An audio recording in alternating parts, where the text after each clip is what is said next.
give us his presentation. Doctor, you have the floor. Thank you very much, Robert. Good afternoon, everyone. And then thank you for joining us. I work with a global initiative. We're an independent global nonprofit based in Geneva in Switzerland. And then we carry out research and analysis to understand and also to provide a platform for discussion on innovative approaches to securing supply chains and markets against infiltration by criminal actors. And then this includes the gold supply chain as well as other minerals types. Today, we are excited to present findings of our research that is titled Beyond Crackdowns, Formalising Beyond Crackdowns, Learnings from West Africa Regional Experiences on the Gold Mining Sector. And then this report represents months of rigorous investigation and analysis. Before we delve into the findings, I would like to provide a bit of background. Our research aimed at exploring alternative approaches that can better assist in harnessing the full potential of the gold sector beyond crackdowns in response to the problem of criminality and then informality. So yesterday we learned that mining is a key risk sector in terms of organized crime. And then we also heard from the various panelists that in order to diagnose the issues around organized crime, we need to find out the root cause. So what we would want to say is that, just to give an overview of the gold sector in West Africa, what we have found is that in the last 15 years, we see an increase in activity and then the exports of gold. And then we see that gold is contributing to regional development. It is contributing to local social economic development, and then it is linked to livelihoods, especially those rural folks, and then it provides jobs for lots of people. Now, the chart that you see on the screen is gold exports in $1 billion of selected countries in West Africa. So we have Mali, Burkina Faso, Guinea, and then Ghana. So Mali exported $9.03 billion, Burkina Faso 7.71, Guinea 5.79, and then Ghana 5.29. And then usually export figures are mainly or are usually from the industrial sector. They are figures for the artisanal and then small scale gold sector. But usually the figures, official figures, are usually an understatement or of what is actually exported. Because of the issue of informality, gold gets trafficked and then all that. So what does this 9.03 billion means? For Mali, it constitutes about 7 to 9% of its GDP, 30% of its domestic tax revenue, and then 70% of its export earnings. For Burkina Faso, it constitutes at least 70% of export, 70% of its GDP, and then 20% of government revenue. Now, linked to jobs, in Cote d'Ivoire, we found that at least 500,000 artisanal miners are employed by the sector. Now, despite this contribution, we realize that the sector is plagued with informality. What we mean by that is that it is usually artisanal and small scale gold is usually delinked from the formal economy. So there is weak government oversight. And then because of that, it is very difficult to track flows of gold. And then because of weak oversight, criminal actors do tend to take advantage of the sector. The sector is not getting the support that it needs in terms of machinery, equipment.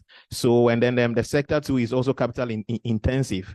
So when miners are looking for money, and then they are not getting that from formal financial systems, they become vulnerable to all sorts of money, including dirty money. So what we sought to do is that we sought to diagnose the problem. And then in identifying the root cause, we used the concept of the wicked problem. We describe ASGM as a wicked problem. And then what we mean by the wicked problem is that a wicked problem is a problem that does not have one solution. It is a problem that is multifaceted. It is complex. It does not have one solution. It is dynamic in nature. And then in order to address that problem, it requires innovative thinking, extensive stakeholder consultation, collaboration, and then willingness to adapt strategies that is based on the evolving dynamics in the sector. So what we sought to do was to really find out not only the symptoms and then the first level cause, but to really find out the root causes of the issues. So we brought sector experts together from various countries in West Africa, and then they did present the state of the sector. We discussed the issues, and then they brought about solutions. And then the solutions that they brought about, we subjected it to some form of stress test, whereby we used a modified SWOT analysis in order to come out with options for options that we think that should be the way forward in order to formalize the gold sector. So what are some of the challenges that we found after this process? The first is that we found out that the sector is dynamic and then evolving. So what we see is that there is an increased use of machines. So when you talk about artisanal and small scale, what comes to your mind is that rudimentary tools are being used. But what we are finding is that that is not the case. There are huge equipments that are being used, moving equipment, including excavators that are being used. So a typical concession, for instance, in the case of Ghana, that is up to 25 acres.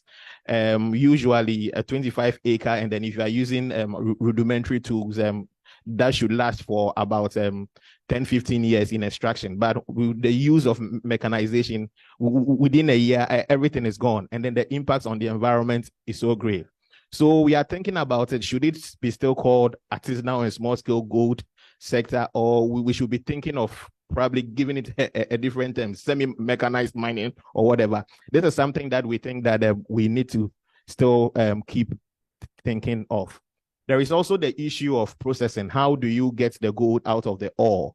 And then the mercury was being used or is being used, though mercury can be used, but it can be used under strict supervision and then guidance. But we see that the use of mercury is not being used properly, safety concerns, environmental concerns.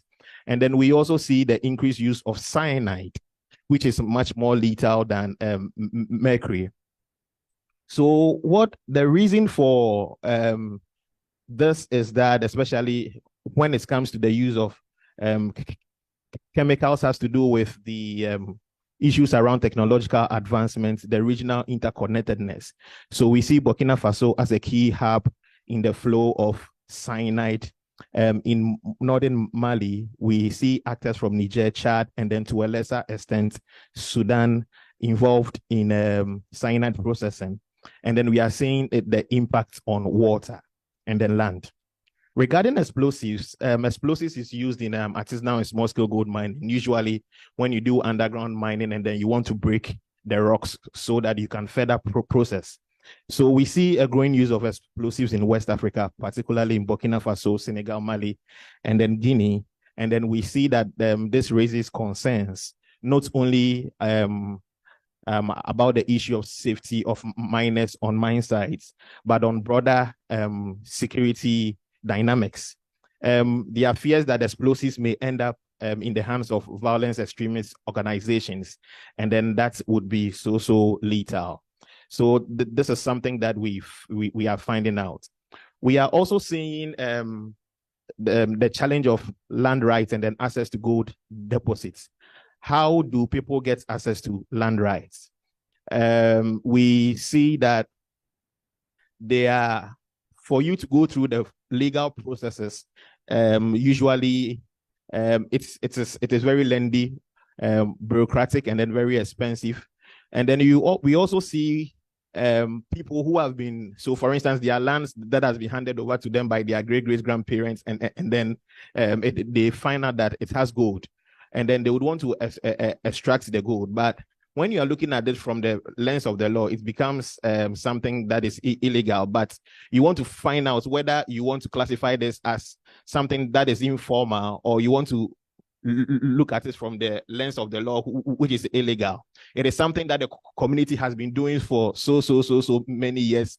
That this brings about the issue of legitimacy, whereby the traditional leader there or the chief there would say that this land belongs to us. We have been mining for so many years. Why do we have to go through the rigorous processes of the law? So usually we box all of these guys into one basket, and then we have those who are in there doing criminal stuff, committing environmental crimes, and then all that. So we box all of them together, and then we usually want to use the same solution, which has issues around crackdowns and then all that. So this is something that we think we need to look at. There is also tensions between artisanal and small-scale gold miners and then industrial mining. One of the challenges that we are seeing is the lack of geological data. So because there is lack of geological data on resource-rich areas, there is this trial and error whereby, based on traditional knowledge, they go digging about places, and then they later find out that the place is not resource rich. They leave those places with pits uncovered, which are also safety risks. So what we are seeing is that where there are industrial mines, they are rest assured that these areas, because these large-scale mining companies are there, then the place is resource rich. But you realize that these are the concessions of large-scale mines. So you realize that they would have to usually break through these concessions, and then there are sometimes attacks between these miners and then the security personnel of these industrial mines. And then there are instances of violent confrontations between communities and then industrial mines. This is a challenge that we think we identified through this study. The next slide. Now, we also see that it is also difficult to distinguish between informal and criminal activities. As I indicated, we see that ASM is providing the livelihoods for people, especially, as I said, rural folks, for women who are involved in various activities in the value chain, and then it provides them with income to be able to support their families. In places we see women who are involved in dual livelihoods, they will be engaged in various activities in the ASGM value chain, and then would also have grocery shops, for instance, whereby they invest proceeds from mining into their grocery shops. So during rainy seasons, whereby mining activities go down, they do go through these grocery shops in order to sell. So we see those linkages there. But we are also seeing that there is also criminal exploitation of the sector, whereby sites are controlled by criminal groups. And then we see evidence that the violence extremist elements are operating, especially in Burkina Faso. And then they have links with gold partners who are operating in the Common National Park area, which is located in the northern border of Côte d'Ivoire. We are also seeing that these criminal elements are taking taxes and then fines in order to grant them passage and then sometimes offer protection to these miners. We are also seeing that the instability in the Saharan areas are occurring in gold mining areas, which is a key concern.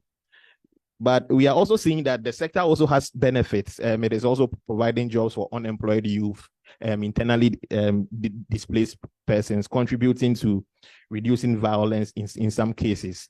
And then there are reports of ex-combatants, for instance, who are now in artisanal and small-scale gold mining because they see that as an alternative pathway. For example, in the Kidal region of Mali, some members of armed groups such as the CMA and then they have laid down their arms and then they have committed to gold mining. And then the last challenge that we are seeing has to do with the marginalization and disempowerment of women in the sector. Statistics show that about 20 to 50% of women in Africa are involved in artisanal and small-scale gold mining. That is, they are involved in various activities along the value chain. But so depending on the country, depending on the mineral, this statistics may differ. But we are also seeing women who are doing great. So in Mali, for instance, we see women entrepreneurs who are renting out equipment for money. We see women organized as cooperatives, and then they have achieved some successes. And then we have the case of the Federation of Women in Mali, in Federation of Women in Mining, which can be found in Mali. Despite this, we see that women face discrimination and then marginalization. There are issues around gender inequality, politicization, and then chronism, which has huge impacts on women than men. we are seeing that there are barriers regarding access to funds, access to money, and then all that. So in the interest of time, I would like to